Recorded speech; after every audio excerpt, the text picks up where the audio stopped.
mind is so powerful. And I didn't realize it. I went through 3 hell weeks, Ranger School, Delta Force selection, all this stuff. This incident I'm going to explain to you right now is where I realized we are only at 40% of what we are capable of. Here I am, bright idea to do this race called Badwater 135. I Googled the 10 hardest races in the world. What came up?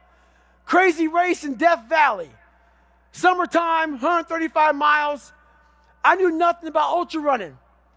I thought you would camp out, run 20 miles. Then one day, then run 20 miles again until you get 135 miles. I had no idea what I was doing. Called the race director up. He's like, hey, have you run 100 miles? I was like, what, in a week or what? What are you talking about? He's like, no, in 24 hours or less. I said, no. He goes, you got to qualify to get in this race. You have to run 100 miles in 24 hours or less. He was trying to call my bluff. I call him up on a Wednesday. He goes, hey, there's a race in San Diego on Saturday where it's a 24-hour race where you run around, a track, a 1-mile track for 24 hours. And if you get 100 miles, I will consider you in my race. It really helps to be smart, people. And I was not smart in this situation. I said, oh, I did the math. It's about a 14-something minute mile. I can do that. Anyway, I show up on Saturday with the blue lawn chair, Ritz Crackers Mileplex, and my ex-wife. And every mile I'm going to see her, I'm going to grab some Ritz Crackers and some Mileplex. I know what the hell I'm doing, but it's bliss. That whole ignorance is bliss thing. So I get to 70 miles pretty damn fast. I get to 70 miles in like 12, 13 hours. What do you think happens to your body when you haven't trained for that kind of mileage? A lot of bad things. But I thought I was in good shape. It was amazing. So I hadn't gone to the bathroom at all. I sit down, big mistake. I sit down in this blue lawn chair. I sit down, looking at my ex-wife. I'm seeing like 3 or 4 of her. And I'm like, oh, shit, this is not good. So I'm trying to play it off because I know where I'm about to go.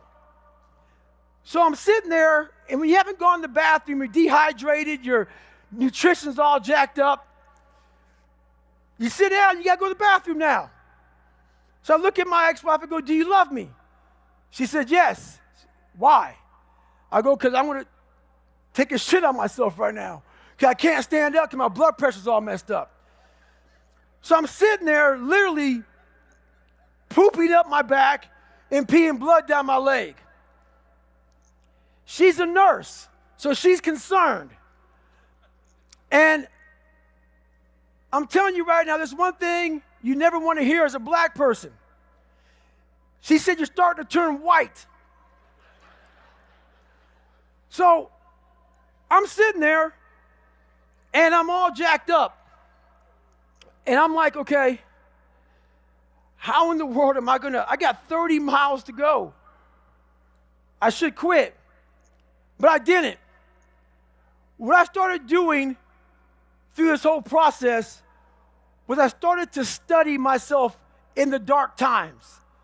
So instead of just quitting real fast, I said, no, I'm going to quit, but not right now. So I sat back for a second, and I said, let me get some water, let me hydrate, let me clean myself up a little bit, let me get some nutrition. I wasn't dizzy. It's okay. My feet are all messed up. Let me see if I can walk. I'm going to walk 1 mile, and then I'll go home. That'll be a great accomplishment for me, 71 miles. So I took this massive thing, and I started breaking it down into small chunks. And as I started breaking it down into small chunks, I started realizing maybe I'll walk 1 more mile. But at the pace I was walking, I wasn't going to make the time. So this is when I realized the whole 40% rule. Those of you who were, red can't hurt me, you understand it. Basically, the 40% rule is when we have a governor on our brains, like a governor on a car.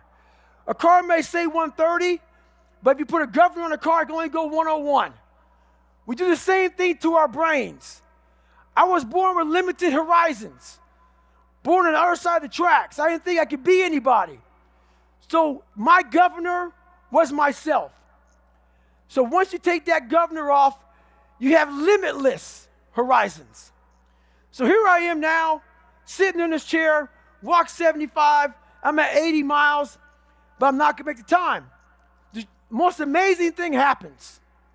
The brain, the mind, the soul, the spirit, it all connected. It's never happened before like this in my entire life.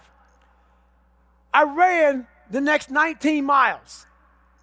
I ran about a 10-minute mile. I finished 101 miles in 19 hours and 6 minutes. I'm gonna save you how the story ends, because it ends real foul. It ends in a tub with me peeing Coca-Cola out of myself. It was blood. And it was the best feeling I had in my entire life. I'm not sadistic, but when you push yourself to that level and accomplish something you thought was impossible, what happens to your body and mind is something I can't really even explain.